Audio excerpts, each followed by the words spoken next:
We're so afraid of making mistakes that can really hinder our progress, because if we're not making those mistakes and we are kind of demanding perfection from ourselves, we're not going to learn.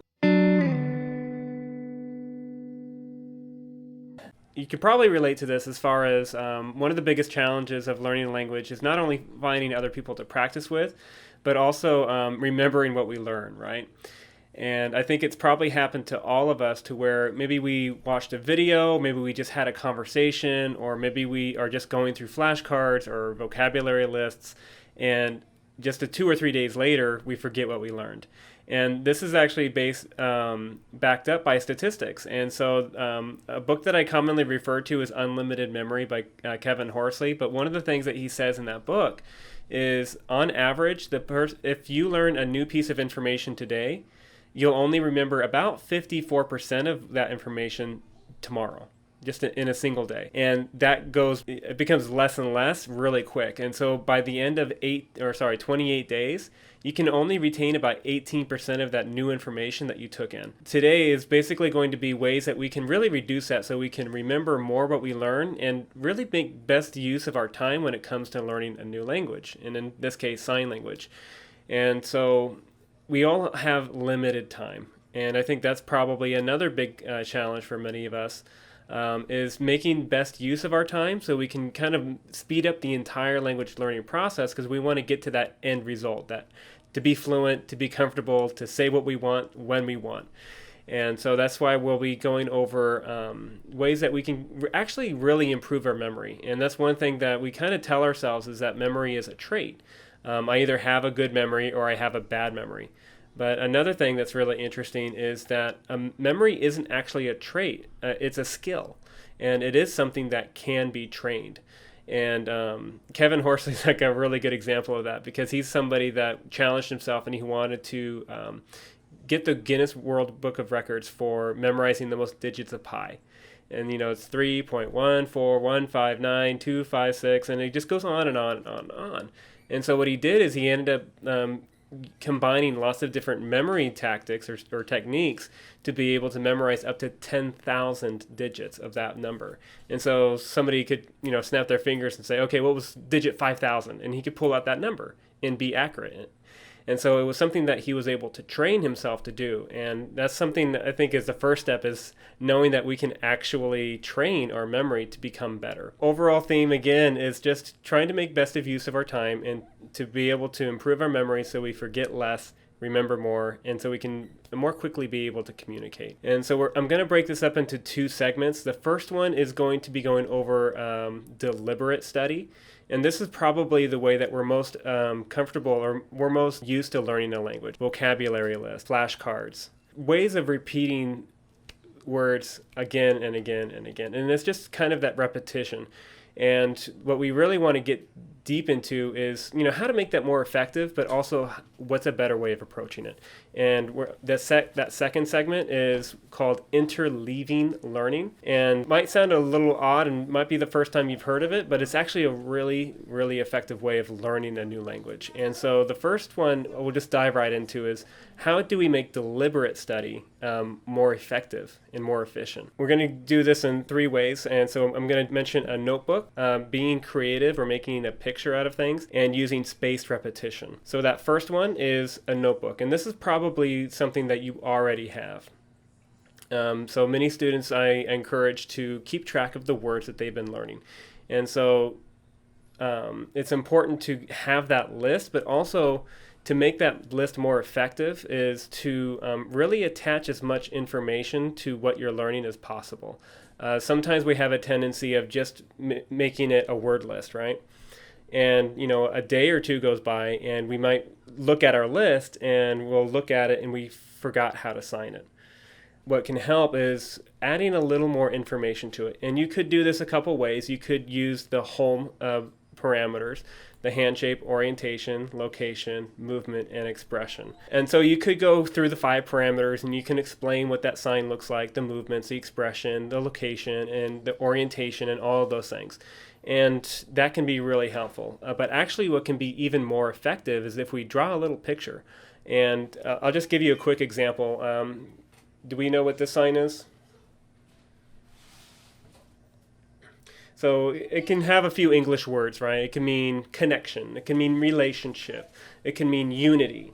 And so there's a lot of different ways or words that we could use to attach to that one sign. So for myself, I ended up just drawing 2 circles that made a chain link.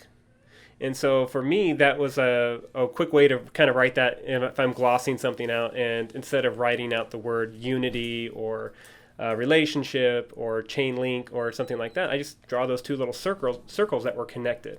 And for me, that was enough to remember that sign and to almost kind of have that contextualization to be able to understand what that sign represented.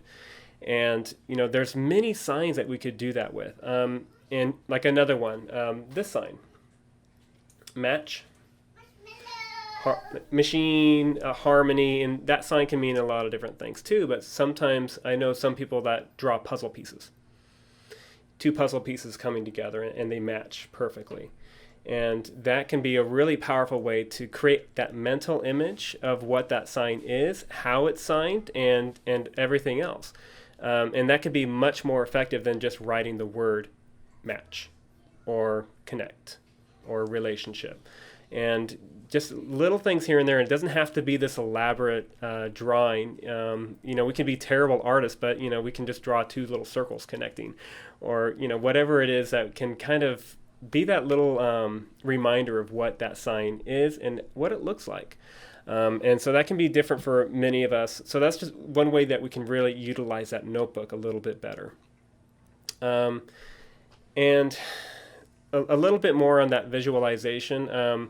So this is an example that is from the book, and he's talking about the language of Zulu. And the Zulu word for dog is inja.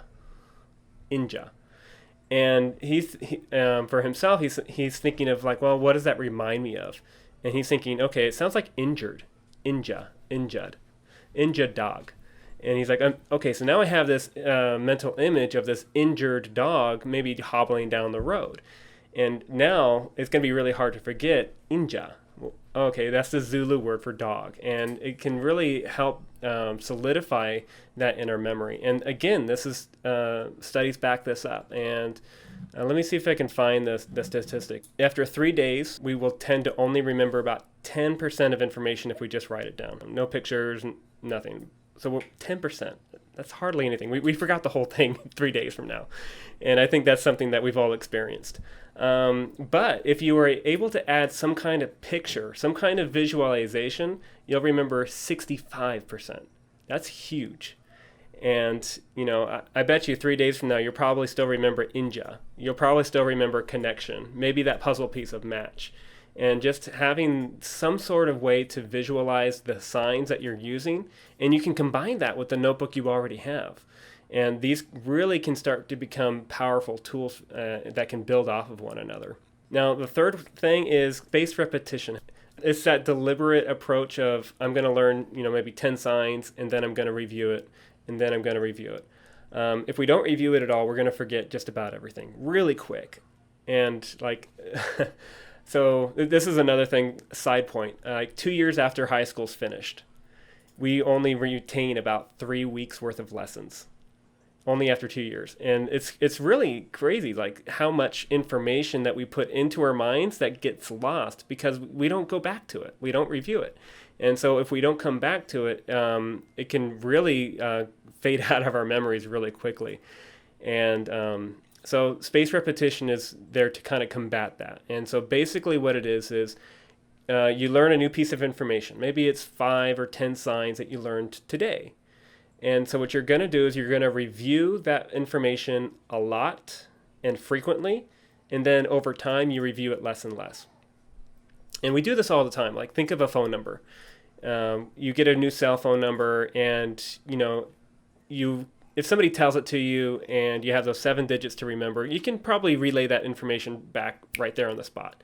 But a few minutes goes by and you don't recall that number, it fades into memory really quick. But what happens? We keep using that number every day, or at least we used to. We used to dial that number every day. And, I can remember phone numbers from when I was a kid because I just dial those numbers over and over and over again. And it's that repetition that can really embed things into our memory.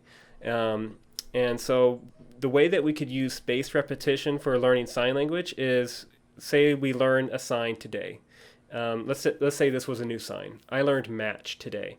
That goes in your notebook, right? Maybe you draw a little picture. Maybe you describe the hand shapes, the orientations, whatever works for you. And then you're going to review that sign 3 times before the day's over. It could be one after another. It could be breakfast, lunch, dinner. But try to come back to that sign at least 3 times before the day's over. And then before the week is over, try to review it 3 more times. It could be, I learned it today, and then I'm going to review it Monday. A couple days goes by, and then I review it again.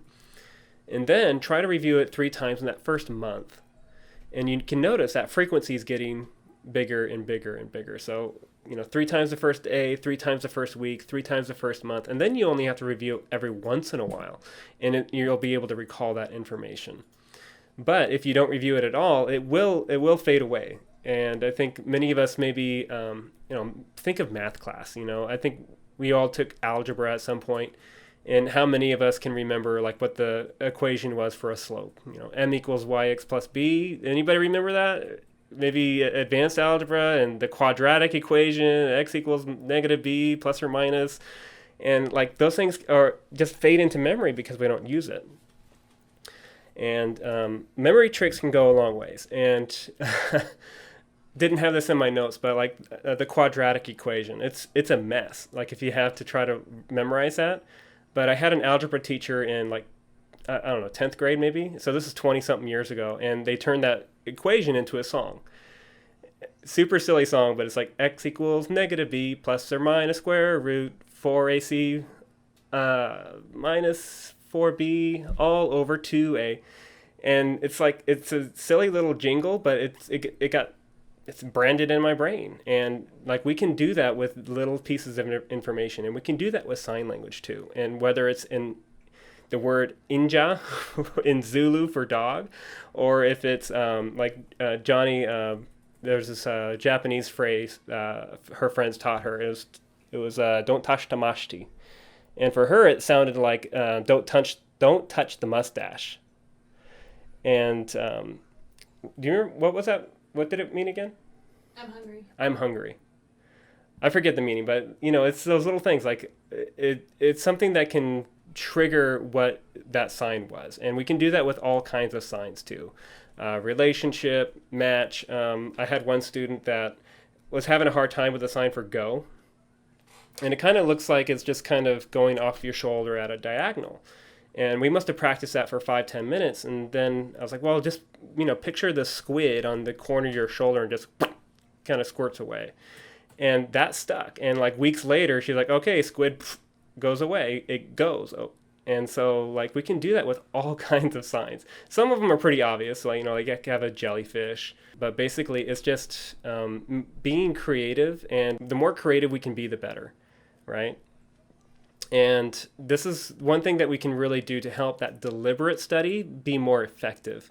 But I mentioned deliberate study actually isn't the most effective way of approaching language learning. And so that goes into interleaving learning. And in order to introduce that, I'm going to show you a quick clip. And this is from one of my more favorite polyglots, Steve Kaufman. I've used him before, and I think I've used a few clips from other videos and other workshops. But basically, he goes over those 2 types of ways of kind of memorizing vocabulary. And one is the deliberate approach, vocabulary lists, flashcards, and writing them down in a notebook. And so those are very deliberate ways of trying to learn a language, like a classroom, right? So this clip, let me see if I can share it with you. And he's just talking really quickly about interleaving learning. And there is significant research which shows that what they call block learning, where you take some material and try to force yourself to learn it and review it many, many times and go through your, for example, list of vocabulary, your flashcards over and over in the hope of nailing that, mastering it, that is relatively inefficient. And that interleaved learning, interleaving, and I suggest you Google the term. In other words, where you come across some information, then you forget it, you go and look at some other information, you come back to that first information. So they're sort of interleaving layers of different things, forgetting and relearning.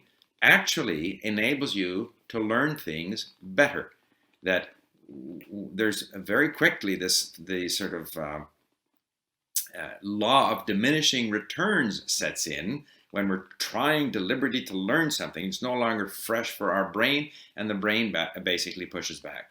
Whereas if you forget and come back to it, you learn better. And this is the same person where he talks about, vocabulary over grammar. And so this was a video that he recorded 5 years ago when he only knew 15 languages. Now he's fluent in 20 languages. And so, we can learn a lot from people that are really good at learning languages, because oftentimes that approach matters. And that's something that, I talk about in the past too, is, we can really, learning a new language can be really difficult, and we can hit those walls really fast. And the way we typically learn a language, especially sign language, is just going word after word after word after word. And like he was saying, it's that law of diminishing returns. And we can only push ourselves to learn so many words in that fashion. And basically, he mentioned interleaving learning. And this is basically exposure. And this is the way languages are learned naturally. This is how we learn them as kids. And those that learn languages almost as a hobby do this all the time. It's when they use what they know. It's when they interact and try to expose themselves to lots of content in the language that they're trying to learn. And this is something that we've gone over before too. It's that comprehensible input, comprehensible output, getting that feedback. And it's getting in there and kind of rolling our sleeves up and using what we know. It's not the most comfortable, but it's actually much more effective. And if we forget and we come back and relearn it, that can actually work in our favor. If we make a mistake, we actually learn from that mistake better than if we got it right the first time. And the same is true if we're having a conversation and we're using the language that we have, and maybe we fumble our way through it and maybe we're not perfect, but that is a good thing. And the big challenge is just kind of getting over our maybe nervousness, apprehension, that fear of making mistakes, or maybe afraid of saying something really bad, which I think just comes with the territory. I've done it. My wife has done it. Everyone that I've known that has ever learned sign language has that one story of like, oh man, I totally said the wrong thing. And I've done that in Spanish and Vietnamese. It's not just a sign language thing. You learn a new language, you're gonna make a mistake, and you're gonna embarrass yourself at some point. But that can be a good thing. And we're so afraid of making mistakes that can really hinder our progress, because if we're not making those mistakes and we are kind of demanding perfection from ourselves, we're not going to learn. And if we only tackle it in a deliberate manner where we're just focusing on vocabulary lists, it's fun at first, but not in the long run.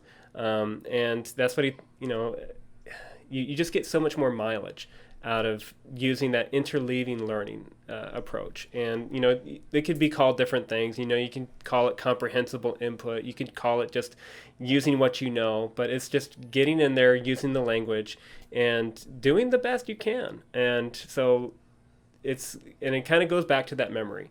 And we remember conversations much more vividly than we do vocabulary lists, and that's what we want to go for.